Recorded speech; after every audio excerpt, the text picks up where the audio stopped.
Good morning mga kamami! Kumusta na po kayo? Ayan, ang lamig po dito sa amin. Kaya ang kapal po ng jacket ko. Yan, share ko lang. Kagabi hindi ako masyadong nakatulog sa sobrang lamig. Nanibago. Pero dito po kasi sa amin, ang klima po dito ay parang pinagsamang Tagaytay tsaka Baguio. Ganon yung feels dito. So, yan. Pakita ko lang tong aking place. Yan po.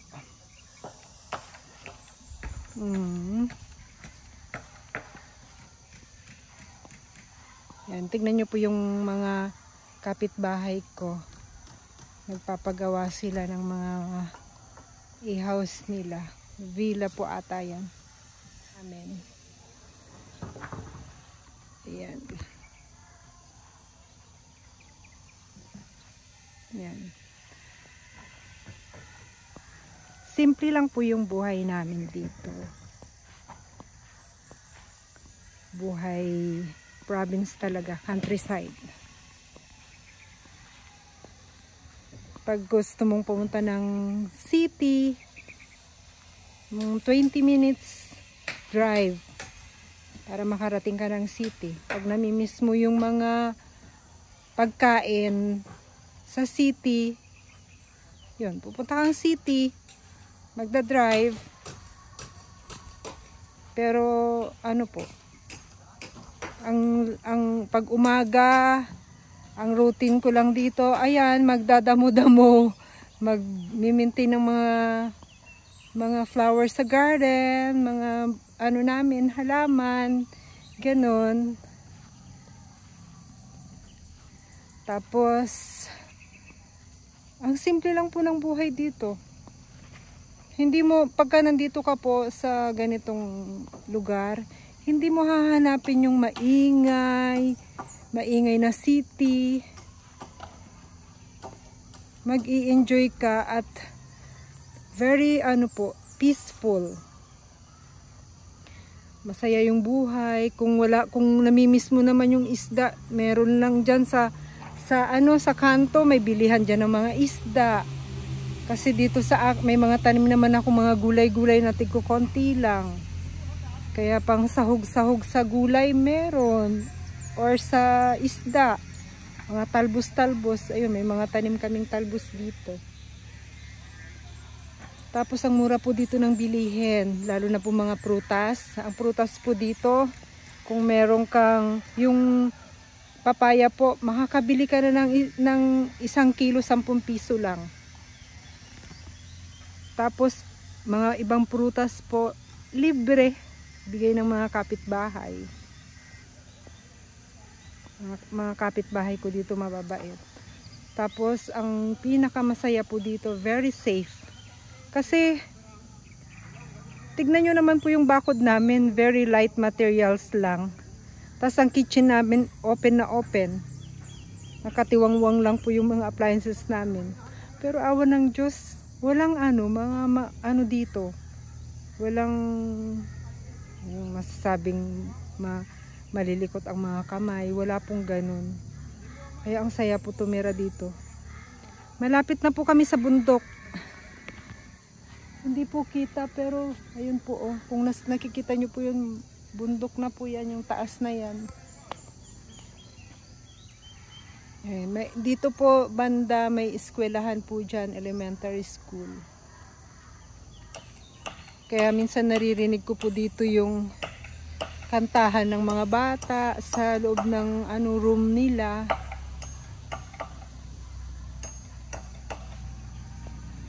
Ayan.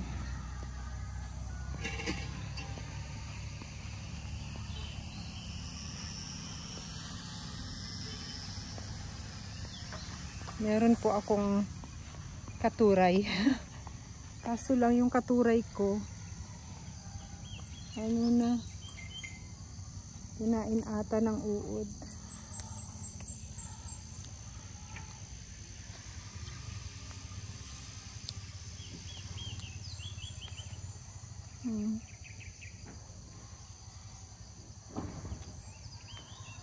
Kaganyan tinatanggalan ko na para ano.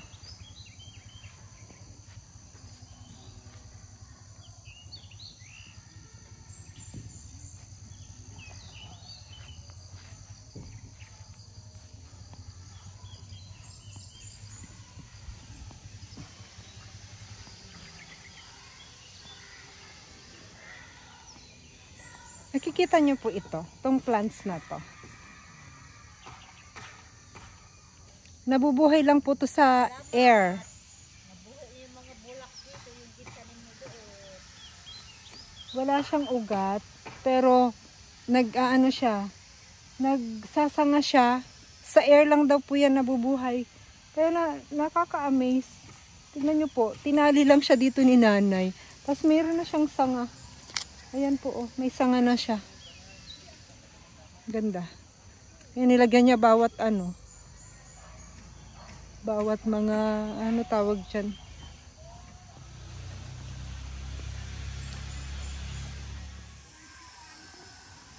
Ayan. Gaganda po ng mga flowers ko.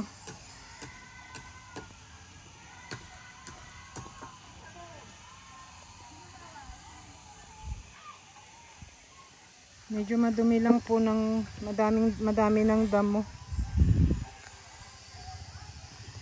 Kasi hindi ko po talaga kakayaning mag-isa lang talaga ako magme-maintain. Kaya isang buwan din na wala si nanay. Wala akong kasamang ano. Ang ganda po ng tree na to, oh. Oh, may dumaan.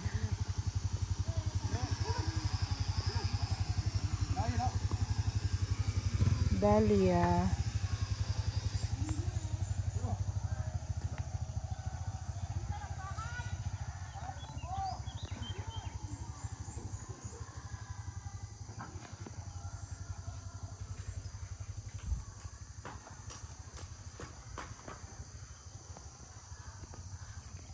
Yan, talagang nag-i-start po pa lang po kaming mag-tanim-tanim.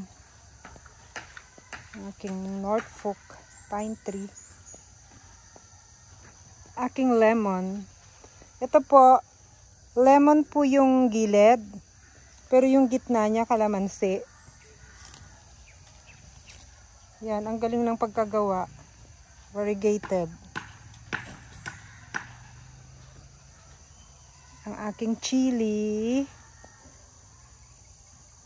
Nakapagluto na rin ako ng chili garlic mula sa aking mga tanim. Yan, pinaklear ko na po itong area na to. Kasi may plano po kami dito sa area na to. Gusto po kasi namin gawing parang park na lang. Kaya yung mga gulay, unti-unti ko pong tinatanggal. Ililipat namin doon sa kabilang side. Yung side na yun doon sa dulo. Yung kanina, yun doon sa dulo. Yung side na yun. Para ito po kasi yung ano, pinaka-entrance. Yan po yung entrance. So ang makikita kaagad itong place namin dahil nasa ano kami corner. So gusto ko naman maganda-ganda naman yung makikita agad. Tatamnan namin ng mga flowers dito. Yan, gusto ko may mga maganda yung attraction dito banda. Tapos tinamnan ko po dito ng mga bamboo sa gilid. Yan, may mga bamboo po yan sa gilid. Kahapon nag-start kaming magtanim.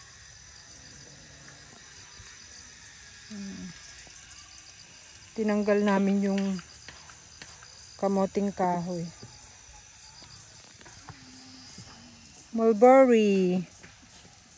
Ayan, may tanim kaming mulberry. Hanggang dun po yan.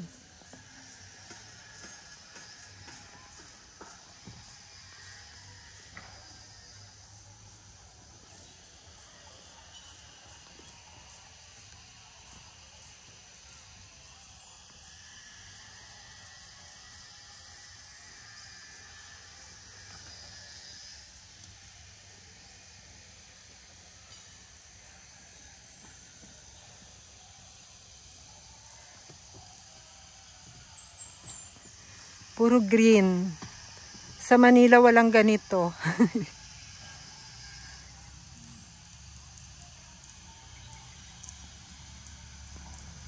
Ay, sorry po sa mga sampay ko.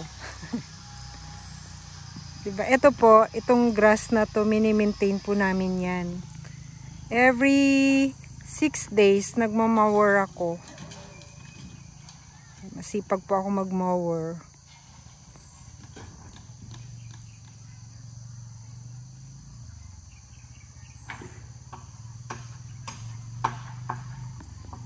Kasi gusto ko pong ma-maintain yung grass para magmukha siyang parang playground.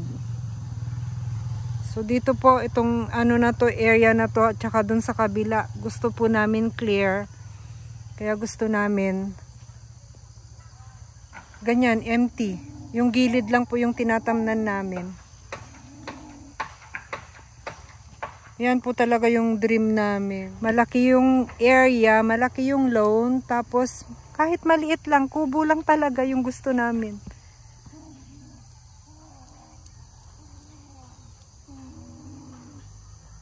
Dalawa lang naman kami.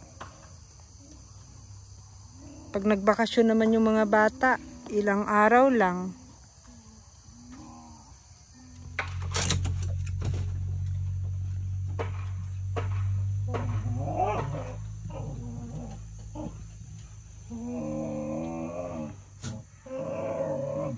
Chino! Stop! Nag-aaway yung mga aso ko.